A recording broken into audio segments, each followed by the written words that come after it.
correct me if I'm wrong, but I don't think there's a better flavour combination than coffee and oat milk. And I'm sure this is probably quite a contentious issue for a lot of people. But yeah, I just absolutely love that combination of that like deep coffee flavour and then that like smooth, creamy oat milk. Decaf, mind you. I had to switch to decaf a couple of years ago because if you haven't figured it out yet, caffeine, and particularly coffee, gives you really bad anxiety. So if you are suffering from anxiety and you're drinking coffee, I recommend you switch to decaf as soon as you can. So today I wanted to share a pretty personal story, which I think was the beginnings of where my social anxiety came from. And I've been thinking a lot this morning while I was getting ready to head out about creating this video, and I've got a lot of resistance to doing it. I really don't want to share it because it's quite personal and it would involve me being quite vulnerable. But if there's anything I've learned, like, generally in life you need to do the thing that you're scared of doing. And if you're at the zoo thinking about climbing into the cage with the lion, obviously there's some exceptions to that rule. But if there are things in your life like, you know, you want to ask that girl out, or you want to apply for that job or whatever, and it brings up this fear in you, that's exactly the reason why you should do it. And so I'm going to take some of my own advice and share this story with you. So most people that are on this channel can relate to experiencing some kind of social anxiety, and I think we're all aware by this point that it is a spectrum, that some people experience it worse than others, and some people experience it worse at certain times than others or around certain people, and we all fall on this spectrum to a certain extent. I work in sales. You know, you put me in a situation where I have to present a product that I know a lot about, and generally I'm pretty confident. But put me in front of a whole bunch of people that I feel intimidated by and ask me to speak about something I don't know very little about, then I will very quickly plummet into a horrible pit of anxiety, and I'm trying to work on that. And I think we all should be. But anyway, regardless of what spectrum you fall on, or where you fall on this spectrum of anxiety, I think we can all relate to a particular time or situation or set of things that happened in our lives that made us super socially aware, because I think that's what anxiety is being hyper aware of something. You know, even if you're anxious about money or whatever, it means that you're really, really, really focused on that thing. And when it comes to socializing and social anxiety, if you're hyper aware of yourself, it's very difficult to observe the other person, and that's an important part of interacting with people, is to read their body language and their tonality. And there's so many subtle things that happen, but if you're stuck in your own head, it's you just can't be conscious of the things that are around you. And so there was one particular instance in my life that caused, or was at the very least the start of my social anxiety. Because if I look back at my life before that event, generally I feel like I was quite a confident person around most types of people. And then I kind of see my life sometimes in two halves. There's kind of like pre the event and post the event. And I've done counselling and CBT and seen therapists, and I've discussed this with them before, and it has helped. You know, if you've had a similar situation, you've never talked to anyone about it, I would fully recommend you go and speak to a therapist or a counsellor or something that can help guide you through it, because sometimes suppressing something will cause anxiety in itself, and just talking about the thing will make you feel much better. And that was exactly what happened to me. I was suppressing these feelings of anxiety that the memories of this event were bringing up, and it was making me feel super anxious all the time because it was always in the back of my head. So we're going to rewind a little bit back, like 15 years ago, 16 years ago even, when I was at school. Now, I know a lot of my viewers are from the UK, so you'll understand primary and then secondary school, and then you go on to college and university. But if you're not aware of it and you're in the US or something like that, or you follow a US type system, basically we have primary school, and I think you leave primary school when you're about 11 and you go on to a secondary school. And from the age of about 11 or 12 to the age of about 16, you're in secondary school. And of course, this age, 11 to 16, is hugely pivotal in your whole life. It builds who you are as a person. And so having negative or bad experiences that aren't dealt with properly can have devastating impacts on who you are as an adult. So I think I was quite a quiet kid for the most part until I got to secondary school. And then I kind of became a bit rebellious, I guess you could say. I was a good performer at school, and I found that I did have a skill of getting along with people. And so I felt, at least at the time, that I wasn't disliked by anyone, that there was no particular group that I belonged to. I didn't belong to the nerds, I didn't belong to the popular people, I didn't belong to whoever else, whatever groups there are in these in school settings, but I could interact with any of them.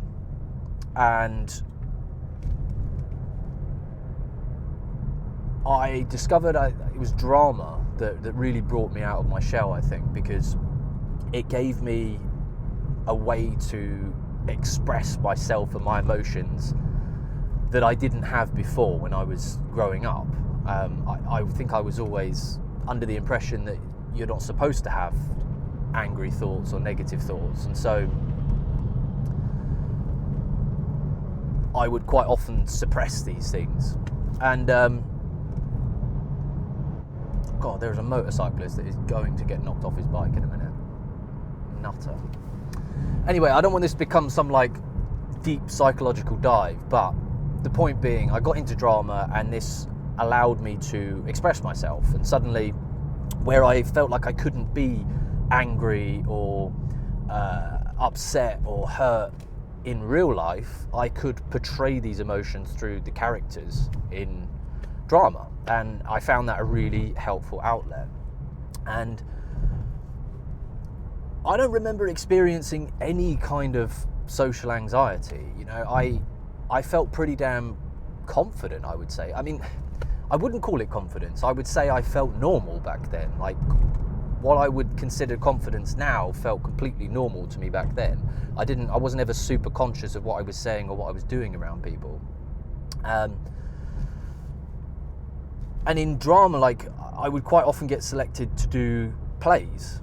And in a couple of the plays, I was the main role. And so I had hours of lines to rehearse, and would have no problem getting up on stage and delivering these lines to hundreds of people.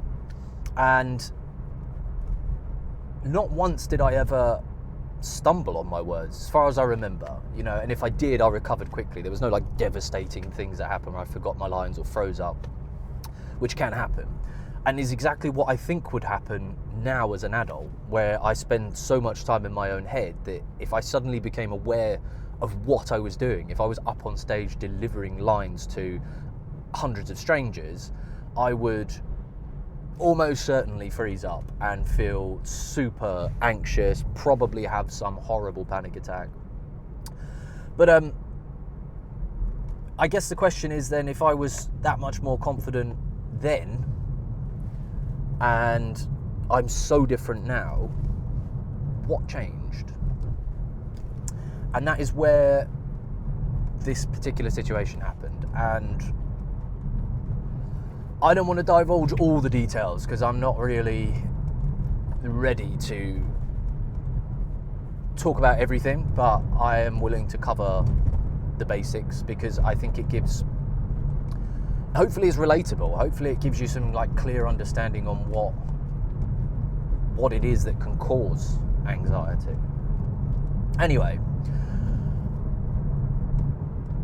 so I think I must have been about 15, it would have been my last year at school, so I think that's year 11, which is quite an important time of year for anyone that's in secondary school because it's when you do your GCSEs, and your GCSEs are tests, a series of tests in different subjects that will dictate ultimately what quality of college or university you can go on to next, or what kind of jobs you can get. And so obviously it's really important to have your nose to the grindstone to be studying. And I remember coming into school one day, and one of my supposed best friends at the time had this nickname for me. Fucking hell, this really isn't easy to talk about.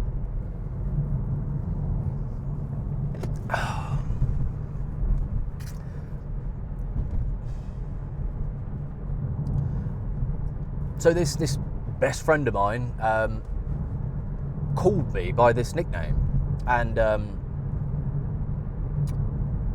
it didn't make any sense to me at the time because he'd never called me anything other than Jay or Wallace, or, well, those are the only two things that I was ever called by.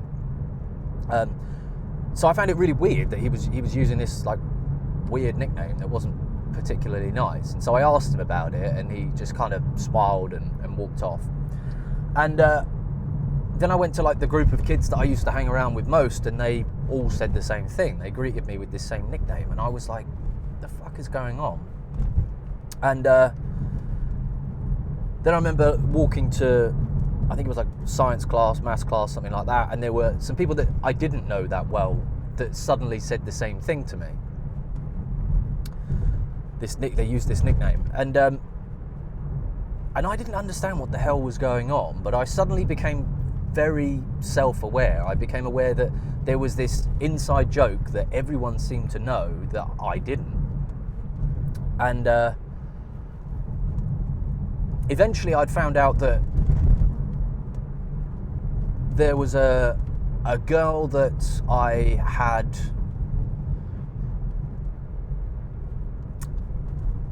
had some fun with, put it that way. And she later on decided to share this story about me, which wasn't true. And it was a horrible situation to be in because I knew it wasn't true, she knew it wasn't true, and yet the more I tried to deny it, the more it seemed like I was guilty of it. And I know now, as an adult, in hindsight, that I should have just gone along with it and laughed about it. But when you're a 16-year-old kid that's super self-conscious, it tore me up, and I didn't know what to do about it. I didn't know who to talk to, because the people that were supposed to be my best friends, the guys that I could rely on, were the ones that were spreading it. And I didn't really feel like I could talk to my parents about it, and I didn't really have anyone else in my life that I did talk to about these kinds of things. And so what I ended up doing was avoiding going into school,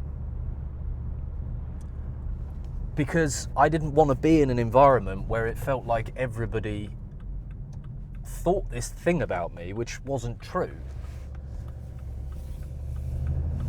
And even now, like, it brings me back, because saying it's not true brings me right back there, because me trying to deny it almost makes it seem like it is. But yeah, sorry, this is not going to be one of my normal type of videos. This is actually quite a difficult memory to share, but I hope it's going to be of benefit to someone out there anyway. Please let me know if it is. Anyway, so I stopped going into school, and I think it's a particularly normal reaction when there is a thing or an environment or a situation or a person that is making you feel shit. Then naturally you want to avoid that thing, and I think that is a completely normal reaction to anything. But particularly with anxiety, and particularly with things that don't warrant a fear reaction. So, you know, it's natural to be scared of a tiger, but it's not necessarily natural to be scared of your work colleague. And so in these situations where we are fearful of something that we don't really need to be fearful of, hiding away from that thing just makes the anxiety worse. And of course, I didn't know this as a 16-year-old, but I really wish that someone had explained it to me, because what I did instead was to hide away from school, from friends, from family, from everyone. What I used to do was I used to get up for school in the morning, get dressed and leave the house so that my mum thought I was going into school, and then I would wait until she left the house, and then I would come back in, take off my uniform, get in my pajamas or whatever, and fire up the Xbox. And I used to sit there and play video games because it numbed me out. I didn't have to face all these horrible thoughts and emotions that were going through me at that time when I was engrossed in this video game. And another thing I was doing at the time, like most kids of that age, is I was experimenting with drink and drugs as well. And so I used to smoke a bit of weed socially with friends at the time. And what I used to like about weed when I smoked it was that it made me kind of forget my worries, I guess. I just became in the moment. And so I started smoking weed more regularly. And so again, I would wait at the time for my parents to go to bed, which was normally at about 11, 12 o'clock. And then I would sneak outside and I would smoke weed. And then I would come back in and I would play video games until the early hours of the morning. And then I would wake up early, pretend to go to school, come back in, sleep for a bit, like right up until probably my mum got back home from work, got back in my uniform, pretended I'd been home for a little while, and then the cycle would repeat. And I did this for nearly a year, and it was a really bad idea, because if you've ever abused anything like drugs or alcohol, you will soon come to learn that all the benefits that it seemingly gave you in the beginning get completely turned on their head. So weed for me was this social drug, and suddenly it became a very antisocial drug. And rather than use it to enjoy my time with people, I was suddenly using it to forget about my time with people. And it's really interesting that like anything that has that powerful an effect, that has the power to do one thing and its complete opposite, is generally in life probably something that you should avoid. And I wouldn't recommend it to anyone. But that's what I did. And for a year I spent on my own, essentially. And friends would message, like some friends would message me asking if I wanted to meet up, I wanted to go out, and they would always have to come up with an excuse about why I didn't want to go out or why I couldn't go out. It was a family meal, or I wasn't well, or whatever. And eventually I stopped getting messages because, quite rightly, people just gave up on asking me to come out because I never wanted to. And I can't blame them for that. But of course what it did is all those social skills and that confidence that I'd built during those 4 years that I did spend at secondary school, I kind of lost. And I know they're not lost because I know that's intrinsically who I am as a person, but I have this layer of being a very good communicator, and it is surrounded by this anxiety, and it's the anxiety that I need to get through, and I need to unlearn some of the things that I learned in that year that I spent on my own. But yeah, this hasn't been an easy thing to share at all, but I'm glad I have, in a way. And it's funny because after I'd had some counselling and kind of brought up these topics that I'd never discussed before, I started to feel a lot better. And so I was probably in my early 20s by that point and hadn't actually realised how much of a profound effect it had had on me. But I decided to track down that girl that made up that story.